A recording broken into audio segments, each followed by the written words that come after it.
Nicaragua Empresaria, un programa del Consejo Superior de la Empresa Privada, COSEP. Gracias por continuar en sintonía del programa Nicaragua Empresaria. En el tema central de esta noche abordaremos el tema de la productividad. El Consejo Asesor del Sector Privado y el Banco Interamericano de Desarrollo BID están presentando esta semana en Nicaragua un libro dedicado al tema. Para ello nos acompaña en esta noche la licenciada Mirna Liévano, representante del Banco Interamericano de Desarrollo BID, y el licenciado Raúl Amador, presidente del Grupo Invercasa. Ambos la más cordial bienvenida. Gracias. Muchas gracias, muy buenas noches y es un gusto estar con la audiencia de Voz TV. Muchas gracias a ustedes también por acompañarnos. Este libro referido a la productividad que ustedes están presentando esta semana, ¿cómo surge esto? Bueno, el Banco Interamericano de Desarrollo tiene una serie de publicaciones que se llama Desarrollo de las Américas y cada año escoge un tema de importancia y el año 2010 seleccionó el tema de la era de la productividad. Y vendrá acá al país el próximo jueves el economista jefe del BID para presentar este estudio y sus conclusiones, y está siendo patrocinado por todo el grupo del Consejo Asesor del Sector Privado del BID y con el apoyo de la institución. Ahora, este libro surge de algunos análisis, estudios, investigaciones propios del banco sobre cómo estamos en productividad en América Latina. Efectivamente, yo creo que se toman en cuenta todos aquellos temas que se consideran relevantes, y algo que se había observado dentro del BID es que América Latina y el Caribe como región están cada día más rezagados en relación a otras regiones como puede ser Asia, donde hay incrementos bastante más grandes en lo que es crecimiento, en lo que es distribución del ingreso, con el dato curioso de que si consideramos, por ejemplo, si nos remontamos a la época de 1960, por esa década, realmente América Latina tenía un desarrollo bastante más acelerado y cada vez hemos quedado más rezagados. O sea, si bien América Latina ha crecido, pero ha crecido mucho menos que lo han hecho otras regiones del mundo, y se ha hecho una comparación de 47 países tomando como referencia, como eje, Estados Unidos. Entonces ahí se ha visto los progresos en productividad de cada uno de estos países, donde 17 son de América Latina y el Caribe, en relación a otros países del mundo. Y lo que observamos es que hay un rezago cada vez más marcado de los países de la región. Entonces esto hace necesario acelerar la productividad, que es el elemento que realmente marca la diferencia en los niveles de crecimiento y distribución del ingreso. Y en ese estudio, por supuesto que estamos nosotros, Nicaragua, ¿cuáles son los resultados que podemos decir encontraron de Nicaragua? Bueno, en relación al país específicamente, creo que los resultados nos demuestran lo inmenso que son los retos y el esfuerzo que tenemos que realizar en el país, porque si bien ha habido un incremento en productividad, este ha sido muy modesto en relación, por ejemplo, a países asiáticos, donde han crecido mucho más que Estados Unidos. Entonces lo que va ocurriendo es que cada vez la brecha con esos países se va haciendo más grande y necesitamos recortar cada vez más esa brecha. Algo importante que refleja el estudio, que no solo es importante el nivel de monto, digamos, de inversión que se realiza en los países, sino que también cómo se invierte, con la misma cantidad de inversión, pero invirtiéndola más efectivamente para poder ir aumentando la productividad. Bueno, eso es importante porque aquí nos quejamos mucho, o escuchamos mucho hablar, de que Nicaragua necesita mucha inversión extranjera para crecer, para generar empleo, para la sostenibilidad también de otras empresas locales. Significa que podríamos aprovechar mejor las inversiones aún con lo poco que tenemos. Exactamente, o sea, la inversión definitivamente es importante, el monto, pero más importante es cómo se usan todos los recursos, cómo se invierten los pocos recursos en manera muy productiva para que esto tenga un rendimiento más grande. Ahora, desde el sector privado, ¿cómo ven la productividad, licenciado Amador? Muchas gracias por la invitación, Adolfo, al Consejo de Asesores de la Empresa Privada del Banco Interamericano de Desarrollo. Este es un consejo que se ha formado por iniciativa del Banco Interamericano de Desarrollo para promover iniciativas que tengan que ver con el desarrollo económico del país, elevar la productividad, reducir la pobreza, invertir de manera eficiente en Nicaragua en este caso. ¿Cómo vemos la productividad? Como preguntabas anteriormente, es un problema realmente complejo, no es sencillo. Tenemos que reconocer la ubicación que tiene nuestro país dentro del Consejo de las Naciones, ¿verdad? En el sentido de que somos un país que realmente tiene problemas serios en temas de tecnología, en temas de infraestructura, ¿verdad? En temas de acceso al crédito. Hay una mano de obra poco calificada, pocos niveles de educación tecnológica.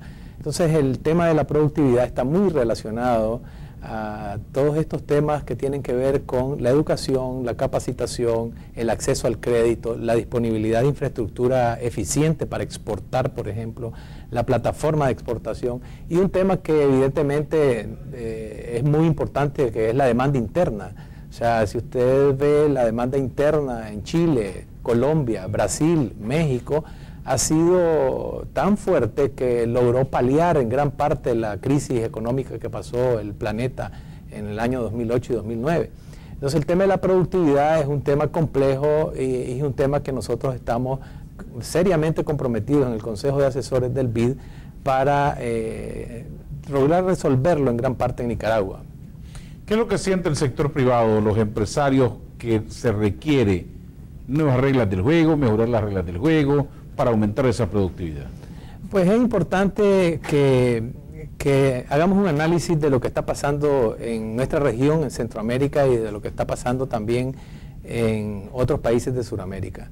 Como decía doña Mirna, América Latina ha sido la receptora de inversión extranjera directa más pobre a nivel del planeta. Los países asiáticos han recibido una inyección de inversión extranjera directa muy importante, que en gran medida es un vehículo para el desarrollo de la productividad, ¿verdad? Entonces, en este caso, a partir del 2000, entre el 2000 y 2005, Centroamérica recibió un aproximado de $2.000 millones promedio de inversión extranjera directa. A partir del 2006, Centroamérica duplica ese nivel de inversión. De alguna manera Centroamérica se vuelve atractiva para capitales que están incursionando en áreas de los recursos naturales, de la manufactura y de los servicios, ¿verdad? Que son las grandes áreas de inversión extranjera directa en nuestra área. Entonces, si nos damos cuenta, ya Centroamérica logra atraer montos de $5.000 millones en el 2009, evidentemente muy lejos de lo que atrae, por ejemplo, Colombia, que trae solo Colombia $7.000 millones, a pesar de que Colombia y Centroamérica tienen aproximadamente una misma cantidad de población, ¿verdad? Pero es una economía bastante más poderosa, una demanda interna muy fuerte, ¿verdad? Y una atracción interesante para los capitales internacionales.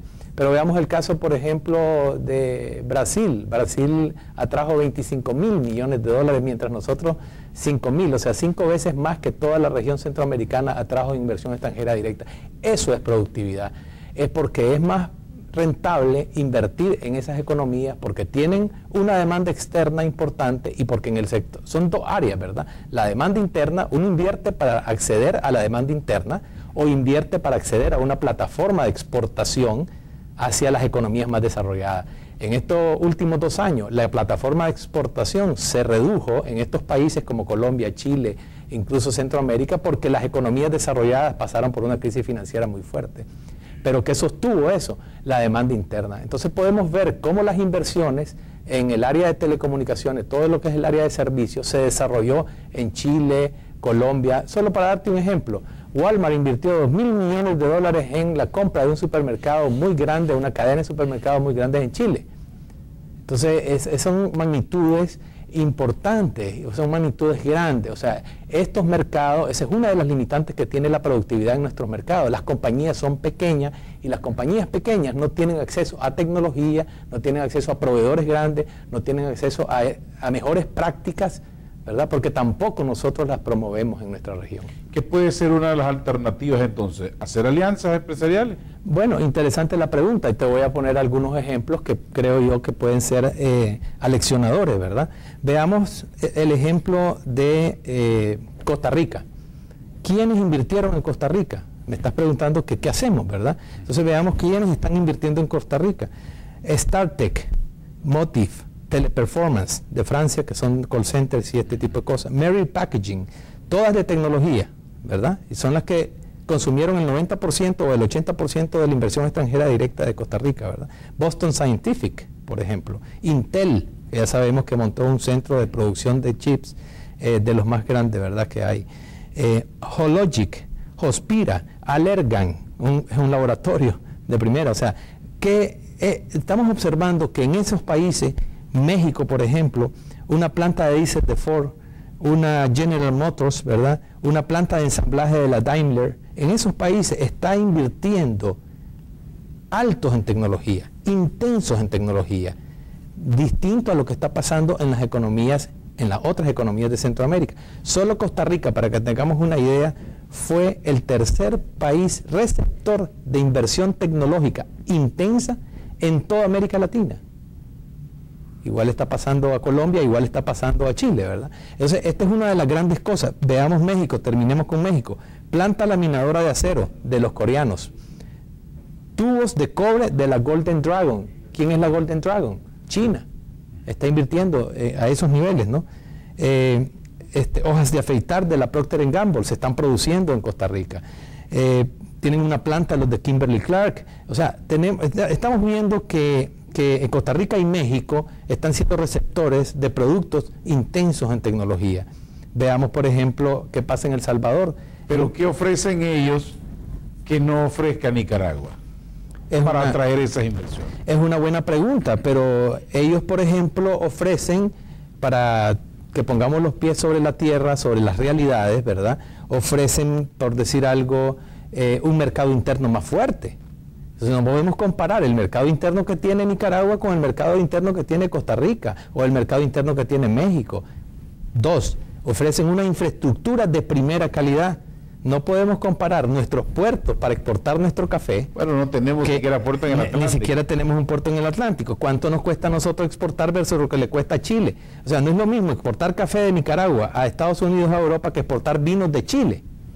Es mucho más barato exportar, parece increíble, pero es mucho más barato exportar vinos de Chile que exportar café, azúcar, oro de Nicaragua, porque no tenemos infraestructura, acceso al crédito.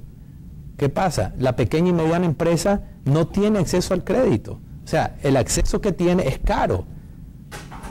¿Me explico? Entonces, acceso al crédito es otro tema importante. Preparación académica de los gerentes. Es muy importante inversión en recursos humanos. Todo lo que es el capital humano, o sea, el desarrollo humano. Es muy importante que el desarrollo humano continúe teniendo una prioridad en nuestro país. Aquí no tenemos vocacionales en tecnología, por ejemplo. Uno creo que tiene la Salle en León, está el UPOLI, ¿verdad? Pero hay muy poca capacitación en tecnología, en industrias de transformación. Entonces, si nosotros observamos lo que está pasando en otros países, nosotros nos damos cuenta que somos receptores de inversión, por ejemplo, en energía. Lógicamente nos hace falta cambiar la matriz tecnológica, la matriz de producción energética de este país, ¿verdad? Somos receptores en inversiones en minas. ¿Por qué? Porque el oro está en $1.300, $1.400, ¿verdad? Entonces estamos receptores en esa área. Mercado interno, ¿qué es lo que se mira? Telecomunicaciones, por ejemplo, ¿verdad? Vemos que ahí sí hay un mercado interno fuerte. Pero hay un elemento, doña Mirna, que no hemos hablado, pero ustedes estaban haciendo un esfuerzo muy importante por capacitar a estos jóvenes. Hay una tecnología, un negocio, una nueva, digamos, esperanza para Nicaragua, que es la inversión en call centers. Y estoy hablando solo de call centers, ¿verdad? No es nanotecnología, no es evidentemente semiconductores, no son laboratorios farmacéuticos todavía de la magnitud que tienen en Costa Rica como Allergan, ¿verdad? Pero sí es un primer paso. Estas inversiones en tecnología de call center ayudan a que los jóvenes aprendan una disciplina empresarial, aprendan tecnología, ¿verdad? Estos jóvenes que van a trabajar tienen un mejor salario, evidentemente, ¿verdad? O sea, los salarios del área de call center andan en los rangos de los 500, 600 dólares por muchacho, y hay gerentes que ganan 1.800, 2.500 dólares, ¿verdad? En esa industria. Ya tenemos en Nicaragua aproximadamente unos 3.000 puestos de trabajo que están ayudándole a 3.000 familias a desarrollarse. Entonces, en el área de los call centers, Nicaragua puede decir que ya está incursionando en la tecnología intensa a un nivel evidentemente más bajo, ¿verdad? En el área de servicio. Permítame entonces ir a unos importantes mensajes y volveremos con más de Nicaragua Empresaria. Nicaragua Empresaria. Ya regresamos.